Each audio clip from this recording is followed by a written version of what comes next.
క్రీడాకారులను క్రీడా రంగాన్ని అన్ని విధాలుగా అభివృద్ధి చేసేందుకు కూటమి ప్రభుత్వం కృషి చేస్తుందని తెలుగుదేశం పార్టీ రాష్ట్ర అధికార ప్రతినిధి పిఠాపురం మాజీ ఎమ్మెల్యే వర్మ తెలియజేశారు. పిఠాపురం ఆర్ఆర్బీహెచ్ఆర్ జూనియర్ కళాశాల ఆవరణలో ఆర్చరీ, తైక్వాండ్, బాక్సింగ్ సమ్మర్ కోచింగ్ ను కోచ్ పి లక్ష్మణరావు ఆధ్వర్యంలో ప్రారంభించారు. ఈ సమ్మర్ కోచింగ్ క్యాంప్ ను తెలుగుదేశం పార్టీ రాష్ట్ర అధికార ప్రతినిధి పిఠాపురం మాజీ ఎమ్మెల్యే వర్మ చేతుల మీదుగా ప్రారంభించారు. కొద్దిసేపు క్రీడాకారులతో కలిసి మాజీ ఎమ్మెల్యే వర్మ ఆర్చరీ, తైక్వాండ్, బాక్సింగ్ ఆటలు ఆడారు. అనంతరం సమ్మర్ కోచింగ్ క్యాంప్ ను ప్రారంభించారు. అనంతరం గత సంవత్సరం క్రీడల్లో ప్రతిభ కనబరిచిన క్రీడాకారులకు మాజీ ఎమ్మెల్యే వర్మ చేతుల మీదుగా బహుమతులు అందజేశారు. అనంతరం మాజీ ఎమ్మెల్యే వర్మ మీడియాతో మాట్లాడారు.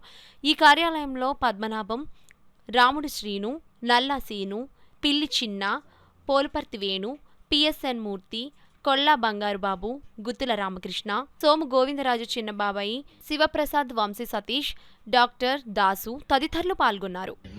నేషనల్ ఆడిన వాళ్ళు ఉన్నారు, స్టేట్ ఆడిన వాళ్ళు ఉన్నారు.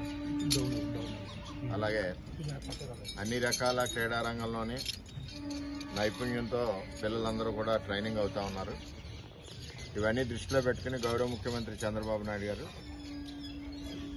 వీళ్ళకి రిజర్వేషన్ సపోర్ట్ ఇవ్వాలనే ఉద్దేశంతో 2% ఏదైతే క్రీడాకారులకు ప్రోత్సాహం ఉండేదో అటు మెడికల్ కాలేజీలు కానీ, ఇంజనీరింగ్ కాలేజీలు కానీ, ఏ కాలేజీ అయినా సరే వారికి నచ్చిన ఉద్యోగాల్లో కానీ 3% రిజర్వేషన్ పెట్టడం వలన క్రీడాకారులు వారు పడిన కష్టానికి రిజర్వేషన్ ఉండడం వల్ల సీట్స్ లభ్యత కానీ, ఉద్యోగ లభ్యత కానీ అవకాశాలు ఎక్కువగా ఉంటాయని చెప్పి ఆ అవకాశాలను మన పిఠాపురం క్రీడాకారులు అందిపుచ్చుకోవాలని, ఎందుకంటే పిఠాపురం క్రీడాకారులకు పుట్టినిల్లు.